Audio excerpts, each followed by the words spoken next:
Pada kesempatan kali ini akan dibahas mengenai pencemaran udara yang akhir-akhir ini sangat mengganggu lingkungan kita. Saudara, setiap waktu kita bernafas seorang dewasa rata-rata menghirup lebih dari 3.000 galon atau 11,4 meter kubik udara setiap hari. Walaupun tidak terlihat oleh kasat mata, pencemar di udara mengancam kehidupan kita dan juga makhluk hidup lainnya. Pencemar udara menyebabkan kanker dan juga dampak kesehatan yang sangat serius. Menyebabkan smog dan juga hujan asam. Mengurangi daya perlindungan lapisan ozon di atmosfer bagian atas dan tentunya berpotensi untuk turut berperan dalam perubahan iklim yang ada di dunia. Sebenarnya apa yang patut kita cermati dari fenomena pencemaran udara? Pembahasan akan dimulai dengan menjelaskan mengenai pengertian pencemaran udara.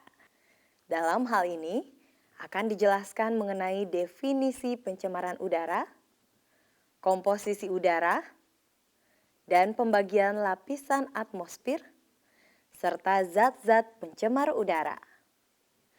Lalu, akan dijelaskan pendekatan pengelolaan pencemaran udara yang meliputi penyebaran pencemaran udara, emisi pencemaran udara akibat bahan bakar, emisi pencemaran udara akibat sumber produksi industri, serta pengendalian emisi dan dampak pencemaran udara.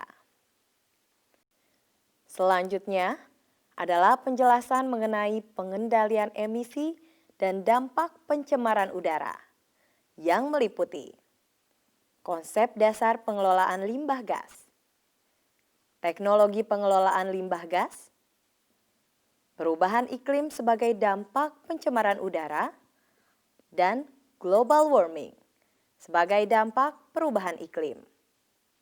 Mungkin kita bertanya, apakah yang disebut dengan pencemaran udara? Udara yang seperti apakah yang disebut telah tercemar? Dan sampai seberapa jauhkah pencemaran udara tersebut dapat membahayakan lingkungan? Pencemaran udara dapat didefinisikan sebagai adanya atau dimasukkannya zat atau bahan pencemar di udara dalam jumlah dan waktu tertentu yang dapat menimbulkan gangguan terhadap makhluk hidup, tumbuhan, dan atau juga benda.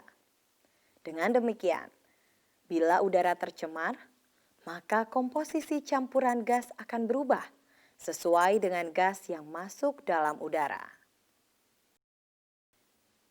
Jika tidak ada pencemaran, komposisi udara adalah nitrogen atau kita kenal dengan istilah N2, 79,09%. Oksigen atau O2, 21,94%, argon atau AR 0,93%, dan karbon dioksida 0,032%. Sedangkan misalnya ada zat pencemar CO, tentu saja komposisi udara akan berubah. Perubahan kualitas udara dapat disebabkan oleh faktor alamiah, misalnya debu letusan gunung berapi, debu karena tiupan angin, dan faktor karena kegiatan manusia. Misalnya, hasil pembakaran bahan bakar minyak, debu industri, pada pembangkit listrik tenaga uap. Secara garis besar, sumber dan pengaruh pencemaran udara terhadap lingkungan dapat dilihat sebagai berikut.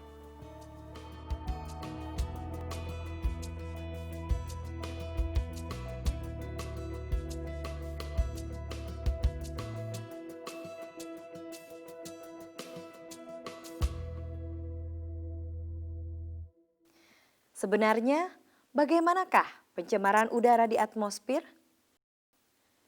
Jika kita tinjau berdasarkan lapisan-lapisan atmosfer, maka ada beberapa lapisan, yaitu lapisan troposfer, stratosfer, mesosfer, dan termosfer. Pencemaran udara dapat terjadi pada lapisan yang paling dekat dengan bumi, yaitu lapisan troposfer. Pada lapisan ini, pencemaran udara yang terjadi yang sangat penting adalah meningkatnya zat-zat penyebab efek rumah kaca, seperti COX, CFC, CH4, NO, ataupun CF4. Bagaimanakah efek rumah kaca terjadi? Dan mengapa disebut efek rumah kaca? Seorang ahli matematika dari Prancis, Jean Fourier, pada tahun 1822 mempersamakan atmosfer bumi dengan kaca dari rumah kaca. Atmosfer seperti halnya rumah kaca, melewatkan cahaya tampak matahari hingga menghangatkan permukaan bumi. Dengan demikian, tanpa atmosfer, maka bumi akan dingin. Gas-gas di atmosfer yang bertindak sebagai rumah kaca disebut dengan rumah kaca. Efek rumah kaca, atau kita kenal dengan istilah greenhouse effect, merupakan suatu keadaan yang timbul akibat semakin banyaknya gas buang ke lapisan atmosfer kita yang memiliki sifat penyerap panas yang ada, baik yang berasal dari pancaran sinar matahari maupun panas yang ditimbulkan akibat pendinginan bumi.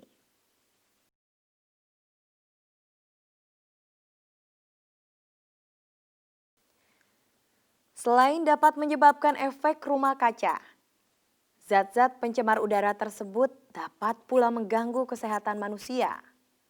Misalnya SO2 yang dapat menyebabkan iritasi pada saluran pernafasan.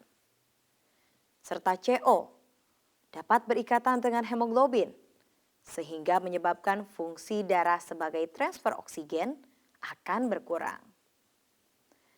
Dalam konsentrasi yang tinggi akan menyebabkan pusing, mual, pingsan, kesukaran bernafas, dan akan menyebabkan kematian.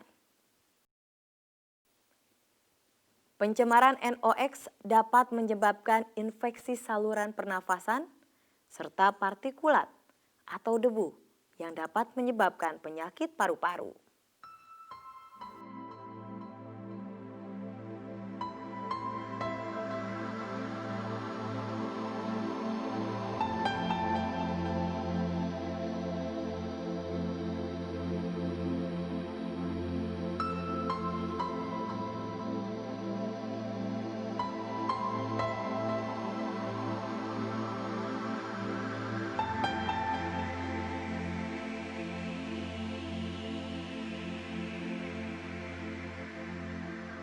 Sekarang, kita akan mempelajari pencemaran udara yang disebabkan dari bahan bakar.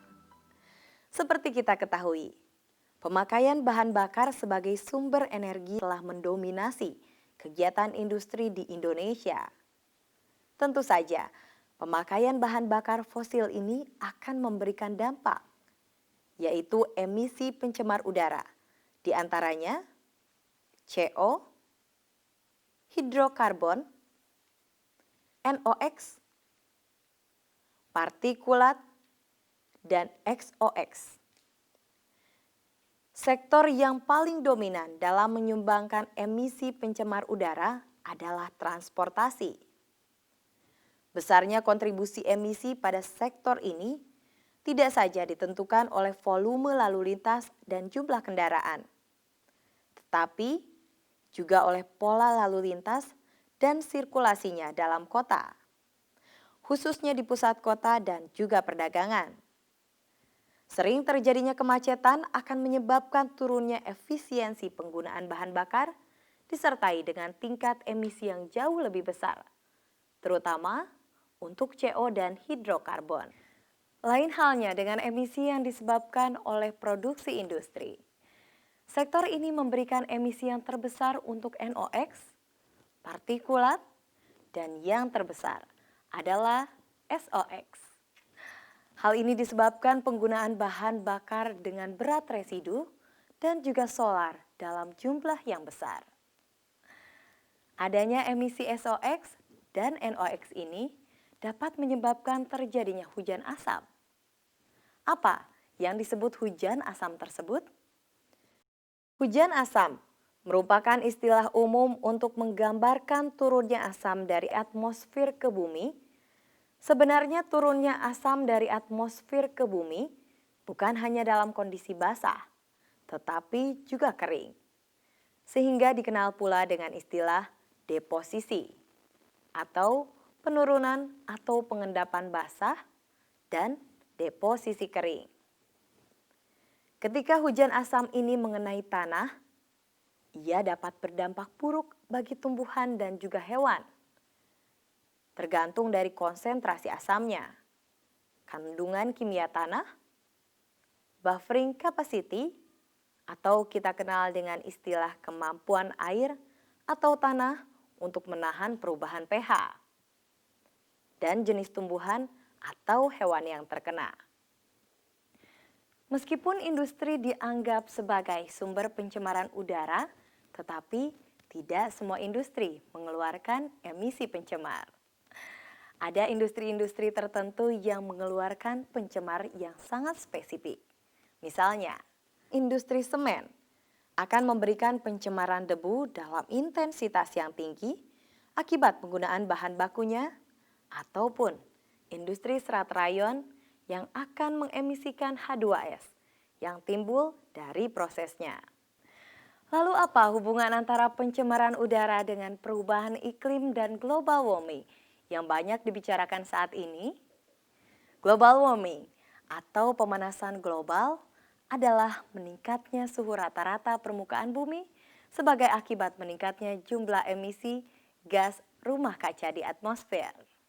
Perubahan iklim disebabkan antara lain peningkatan temperatur global dari tahun ke tahun, diawali dengan terjadinya efek rumah kaca yang diakibatkan oleh meningkatnya emisi gas rumah kaca atau GRK seperti karbon dioksida atau CO2, metana atau CH4, dinitrooksida atau N2O, dan klorofluorokarbon atau CFC.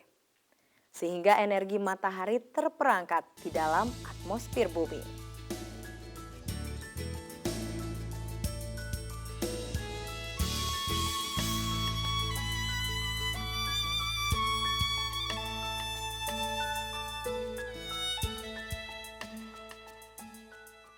Keberadaan gas rumah kaca atau GRK di atmosfer bumi berasal dari berbagai aktivitas manusia, terutama kegiatan yang membakar bahan bakar fosil atau BBF seperti minyak, gas bumi, dan batu bara, serta kegiatan yang menurunkan fungsi serap hutan, contohnya seperti penebangan dan pembakaran pepohonan.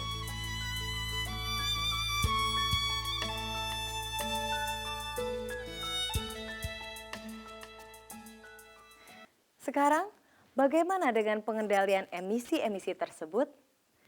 Pengendalian emisi harus dilaksanakan dengan komprehensif, sehingga timbulnya pengaruh merugikan, baik terhadap lingkungan kerja ataupun udara ambien dapat dihilangkan. Beberapa contoh pengendalian emisi yang disebabkan transportasi adalah yang pertama, pemberian izin bagi angkutan umum kecil hendaknya lebih dibatasi. Sementara kendaraan angkutan massal seperti bus dan kereta api diperbanyak. Kedua, pembatasan usia kendaraan, terutama bagi angkutan umum, perlu dipertimbangkan sebagai salah satu solusi. Sebab semakin tua kendaraan, terutama yang kurang terawat, maka semakin besar potensi untuk memberikan kontribusi polutan ke udara. Ketiga, potensi terbesar polusi adalah kendaraan bermotor, yaitu kemacetan lalu lintas dan juga tanjakan. Karena itu, pengaturan lalu lintas, rambu-rambu, dan tindakan tegas terhadap pelanggaran berkendaraan dapat membantu mengatasi kemacetan lalu lintas dan mengurangi polusi udara. Keempat, uji emisi harus dilakukan secara berkala pada kendaraan umum maupun pribadi, meskipun secara uji petik atau kita kenal dengan istilah spot check. Perlu dipikirkan dan dipertimbangkan adanya kewenangan tambahan bagi polisi lalu lintas untuk melakukan uji emisi, di samping memeriksa surat-surat dan kelengkapan kendaraan yang lain. Kelima, langkah berikutnya adalah upaya mempertahankan kualitas bahan bakar yang bebas timbal dan zat-zat polutan berbahaya lain. Yang keenam, penanaman pohon yang berdaun lebar di pinggir-pinggir jalan, terutama yang lalu lintasnya padat, serta di sudut-sudut kota, juga mengurangi polusi udara.